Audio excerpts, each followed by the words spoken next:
What is up, my ninjas? Welcome back to another video. So in today's video, I got this idea from a comment.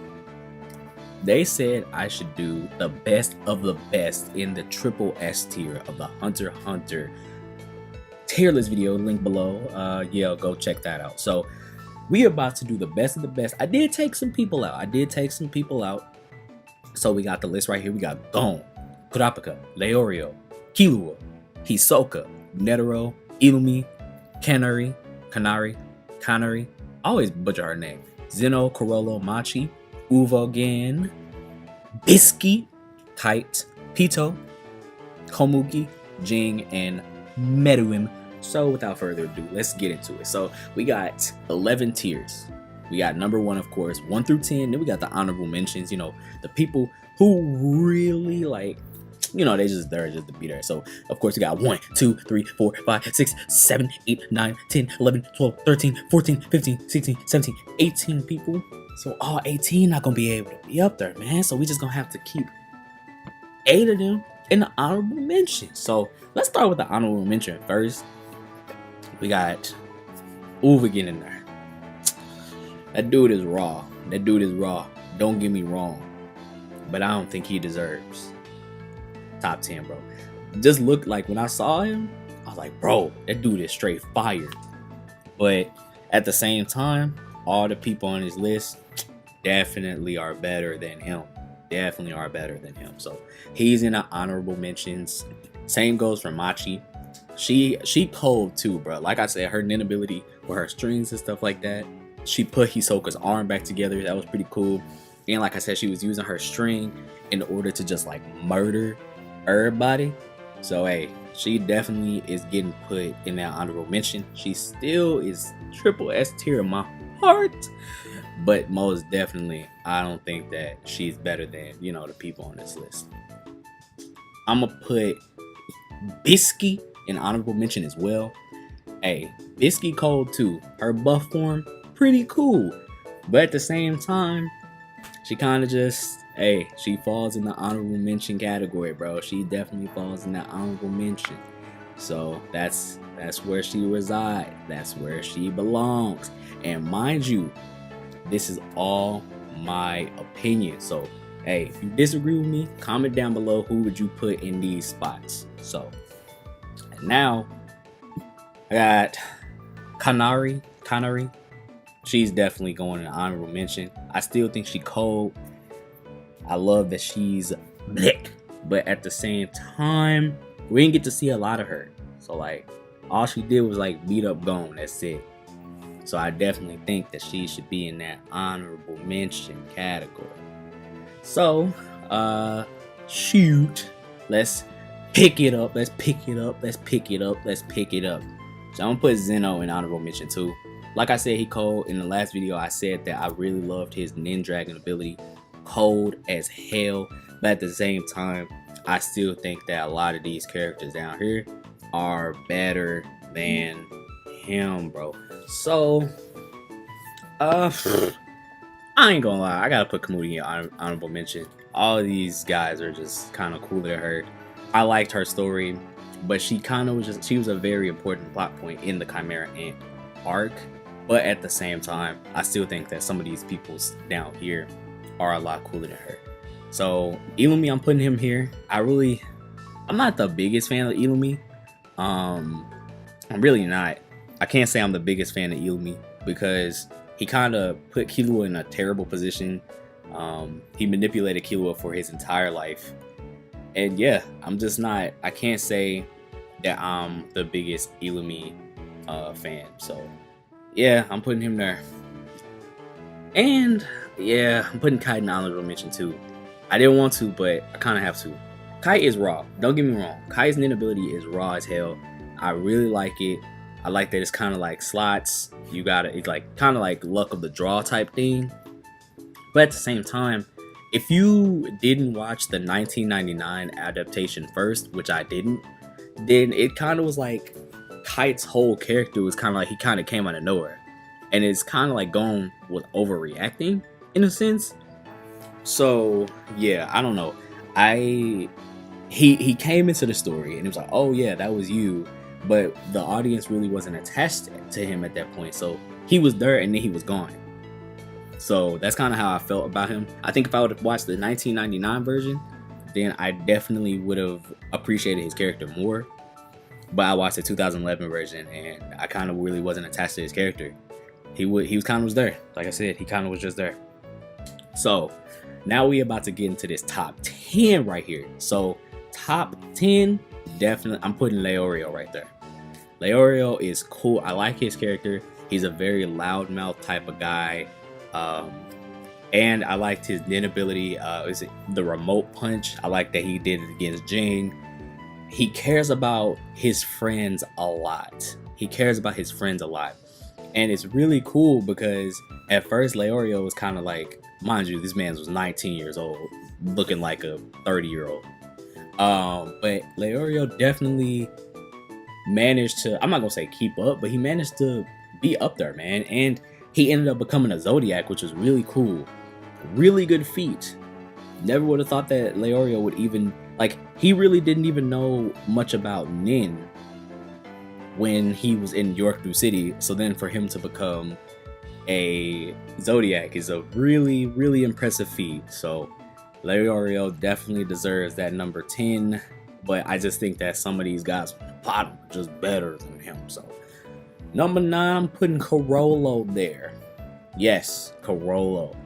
That dude is probably the perfect, bro. He's not, can you even call him, I don't know, I can't even call him a villain per se. He was a villain. They did steal a lot, so yeah, he was a villain. He was a really good villain. His Nin ability is really cool. He can steal other people's Nin abilities and then also use them. And he's just strong, and he was fighting Silva and Zeno at the same time and still came out alive. And then even when Kurapika caught him, this man was like, yeah, they still gonna follow out my dream, so they still gonna follow out like the way of the spider, so like I'm not worried. Like this dude, yeah, I can't say that he's not cool. So yeah, Carolo is definitely number 9. So then we got number 8, putting Pito there. Yes, the first royal guard of the king. I'm definitely putting Pito right there. Pito, man, she's strong. Pito was definitely the strongest out of, I think that Pito was the strongest out of the royal guards. Killed Kite, I'm not gonna say easily, but killed Kite. Pito's Inn was the best out of all 3 of the royal guards. Managed to, like with her Inn, managed to scare everyone that was in the mansion. That was such a crazy scene. Yeah, Pito is definitely up there on my list of cool characters. Even though like I really wasn't rooting for Pito at all, I cannot stress enough that Pito is definitely up there in strength. So yeah, Pito's number 8. So in number 7, I'm gonna have to put Hisoka. Hisoka is definitely number 7 for me. That boy, that man is he's creepy, but his bungee gum is actually really cool. I like his Nin ability, and he kind of just likes to fight strong opponents, hence why he always gets he gets excited whenever he's around Gon and Killua. So yeah, that's I think he deserves that number 7 spot. Hisoka's also like an interesting, how his like desire to fight Carolo. It's really interesting. It's interesting to say the least. So yeah, number 7. So I got Daddy Netero in number 6. Man's is extra strong. The man's is strong as hell. Yeah. There's not much I can say. I loved his Nin ability. I just wish it would have been really cool, because Netero was an old man when he fought Meruem. it would have been really sick if we could have saw like prime Netero versus Meruem. That would have been absolutely awesome because Netero was old, man. He was really, really, really old fighting him. And I feel like prime Netero could have did a number on Meruem. But yeah, I like Netero's character. He was a really like chairman of the Hunter organization. I liked him, and that man's was buff. I liked it when he got that T-shirt. Man, yeah, he was strong. So number 6 going to him. So we in the home stretch, you know. We got the last 5. So who is going to be number 5? Got Meruem. I got Meruem as number 5. That man's was, that we knew of, the strongest in the series. He didn't care about nobody at first. He killed his own subordinates. He was eating people, yada yada yada. Man's got bored, started playing board games. Played against Komugi, and then this man's had a whole breakthrough on like humanity. When he saved her from that bird that was attacking her, craziest thing, bro. He literally was like, okay, cool, you know, let me go check up on her. Man's found out that she was getting attacked and saved her, and then he was like, bro, did I just save a human? Had a whole breakthrough, and then didn't even want to fight Netero, which was crazy. Man, then he had like a different philosophy. He's like, oh yeah, I'm just gonna keep alive some humans, but not all. And then this man literally was just like, okay, cool. Towards the end, after he had got blown up and then brought back to life, he's like, all right, I just want to spend my final moments with Komugi, which was super sad, man. So just for him having a change of heart, it was touching. So Meruem is definitely in that number 5. So my number 4 pick is definitely Jing. Jing is my number 4. He's a funny character to say the least. He's a funny character. This man did not want Gon to catch him. I thought that like during the chairman election arc, when he went in to like Netero's assistant, he's like, all right, I need you to put this here, yada yada yada, because they're gonna be a meeting. Do this. This man's literally planned out everything, and it went exactly how he thought it would be. And I like how he has such a carefree attitude. He's just like, hey, I just want to, be a hunter. I don't care about my kid. I don't care about really much else. I kind of just want to explore stuff. Like I did reading on it. It's like, oh yeah, Jing definitely could be a 3-star hunter, but like that would just be too much work for him, and that's not what he all about. So, and also when he copied Leorio's remote punch, that's crazy too. This man's copied Leorio's remote punch perfectly. So yeah, Jing is.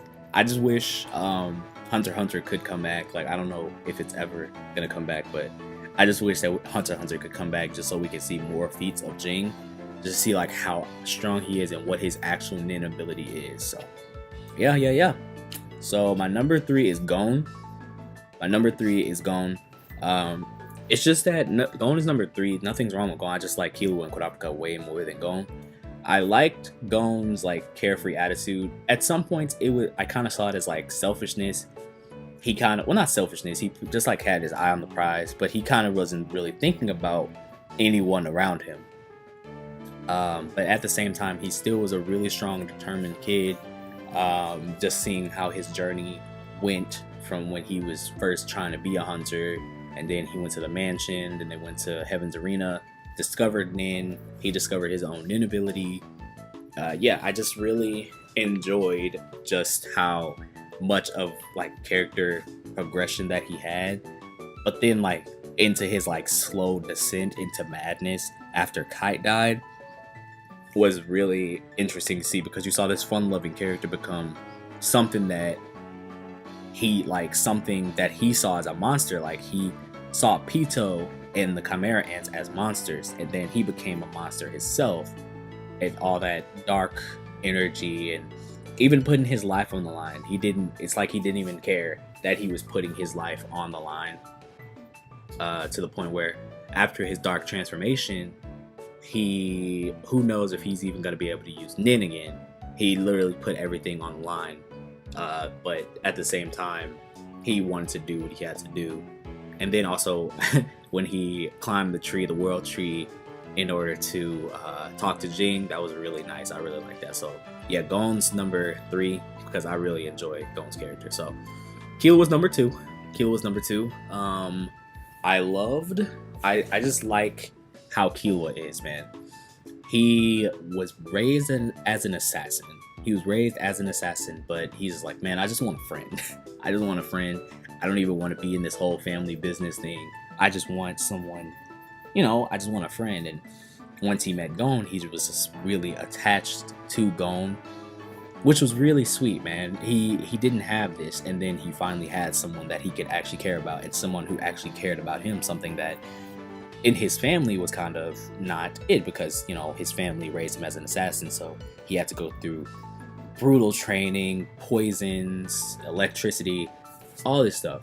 So just seeing how much he had grown was really sweet as well, because he was this assassin, but then as his progression went on, and showing how much he actually cared about Gon was really, really, really sweet. It was really sweet.